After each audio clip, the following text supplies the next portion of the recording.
Okay guys, this video is called Pumps and Power, and the reason is I want to get oxygen to these plants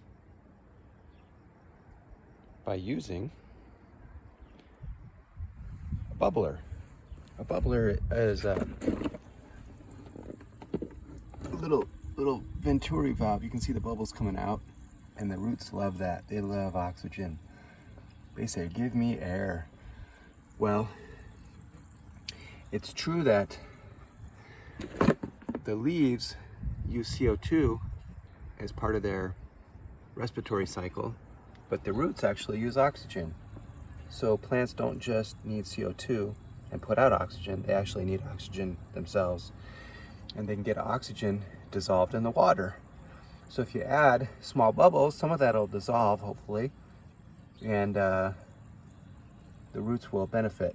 And you see here, there's beautiful roots on this little squash here. Here's a tomato, and we got the same setup over here.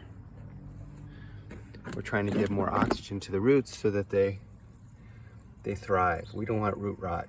If they don't have oxygen, the roots start to die, the plant starts to suffer, and things go downhill, and they get those dark, slimy, brown roots.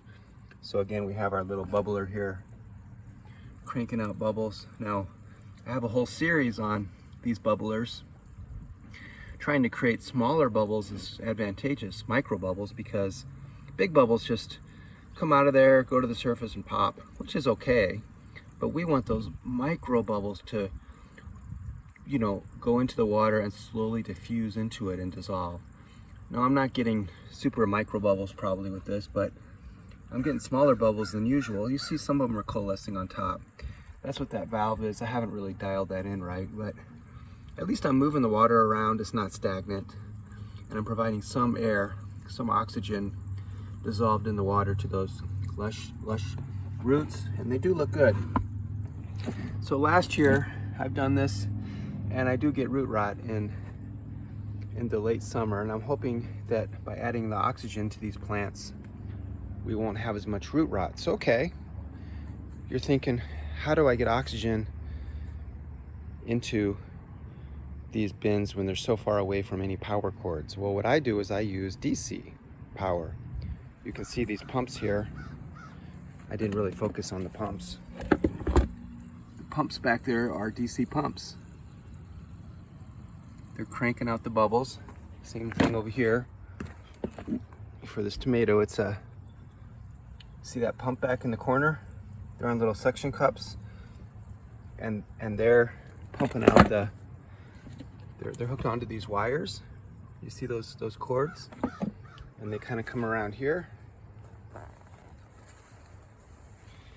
Can you see those? And they come up here, and guess where they go? Boom, into a source of power. I don't have any plugs or batteries out here. I just have solar panels. So these are actually fountain pumps. Can you believe it? Just fountain pumps. They're 7-volt fountain pumps, and they drive those nice Venturi bubbler valves that I have homemade, that I have a whole series on if you want to watch that. The fountain pump without a Venturi, it'll circulate the water. You can see, look at that, that's got some pretty nice flow there from the panel. Those are the adapters, the nozzles that come with it. And it's circulating the water. Now, I like to put a Venturi valve on there and 3D print it. I may eventually come up with my favorite design here and put these on Thingiverse or a link on Amazon if I can find something similar for you. The fountain pumps do come with their own little nozzles, all sorts of different shapes and sizes and adapters, and so you can go wild with that. You might want to put suction cups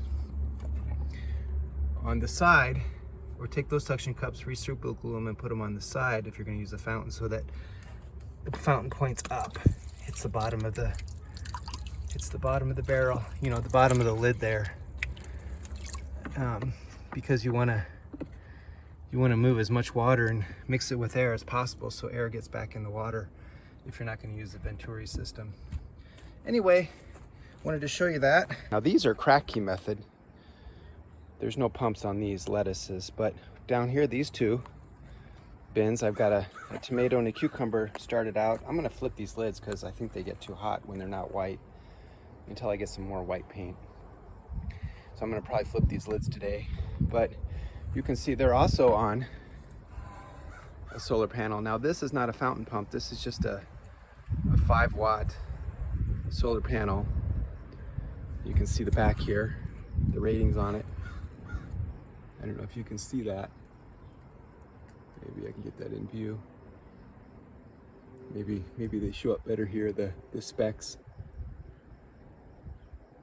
But anyway, those feed down into here, into these, and they drive these two pumps here. The Venturi valves, my bubblers. Now this is the problem, as you see here.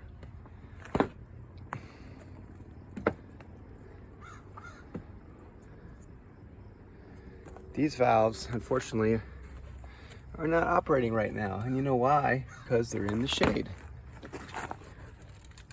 Right. So this is a problem with this one. Morning sun is not available. Now let's put this down here like this and just see what happens.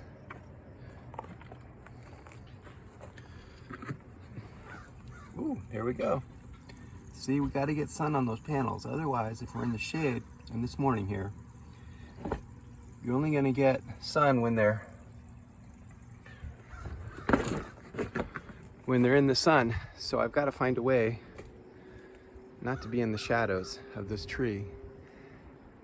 And in about an hour, the sun's going to come around and we'll get sun most of the afternoon at this spot. But this is the problem with solar, is you want to be in the direct sun. All the rest of these are cracky. I'm thinking about adding power to some of these. The ones up there, they're on the battery. Let's go take a look at those too.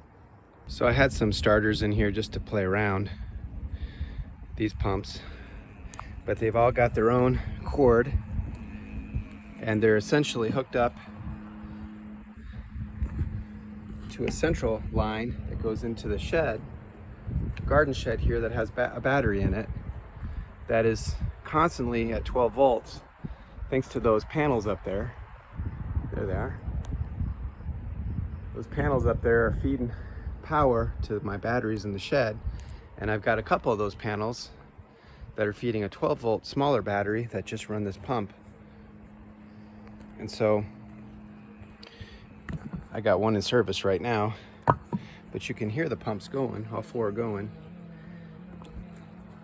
Let's see if this one is doing the trick. See how it's pumping out the extra oxygen for this cherry tomato plant.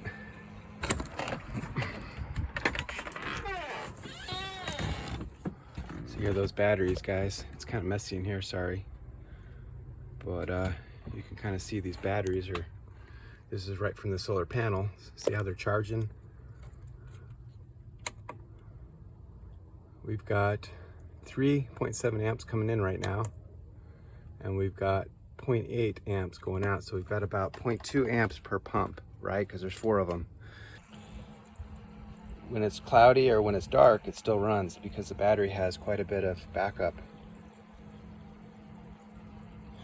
So that's why I kind of like this system up here. I was thinking about taking a wire all on this fence down to my bins down here, but it's quite a long distance. So you can see, I think here's a good spot. Good spot here for another solar panel, which I'll probably install here. At least for these guys, these tanks here, which are not in service yet. Just some kind of swivel hook here that I can swivel the solar panel back and forth. The only problem is you've got trees and things that'll, part of the day will block the sun.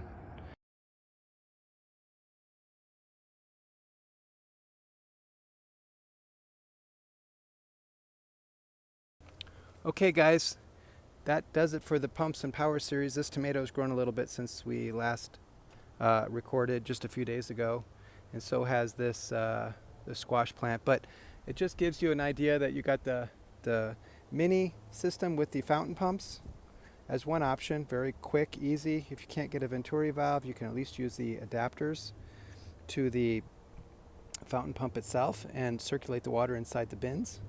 or you can shoot it up toward the top if you can get some suction cups to get it aimed the right direction. Or you can kind of go on to the other method, which uses these solar panels that are individual. You buy these things here and you just hook them into 12-volt pumps, and they run really well. They're stronger than the fountain pumps, and they go whenever there's sun hitting those panels. Yeah, these are these pumps up close that I mentioned that go with the independent solar panels. They're 12 volts. They're more powerful than those fountain pumps. So I would recommend these once you get past the fountain pump stage, and just hook them directly into a solar panel, a small solar panel. You're going to have to put them in series because these solar panels typically put out about 18 volts. So you're going to want to stay below 12 volts and maybe put them in series. That way maybe one will take 8, one will take 9 volts, and you'll still get good output, believe it or not. Or of course you could pick the third method where you use larger solar panels to charge a battery in your shed. That's a 12-volt battery, and they can go directly out in parallel to really as many of these small pumps as you want. I've got 4 of them going here. And the benefit of that is they will pump along 24/7, rain or shine, night or day. Of course, there's nothing wrong with Kratky. I'm doing Kratky in several of these bins still, especially with the greens, and they're doing great. I just think for the larger fruiting plants, this year we're going to test out putting oxygen in there with these Venturi Bubblers. So feel free to watch the Venturi Bubbler series. I'm going to make more of these pump and power videos and have a series on that. And hopefully you'll learn along with me and not make the exact same mistakes that I've made, as the summer season is so short and precious. Hey, I just want to give a big shout out to all of you and say thank you so much for watching my videos and supporting the channel. And we'll catch you soon on the next video. Thanks again for watching. Bye.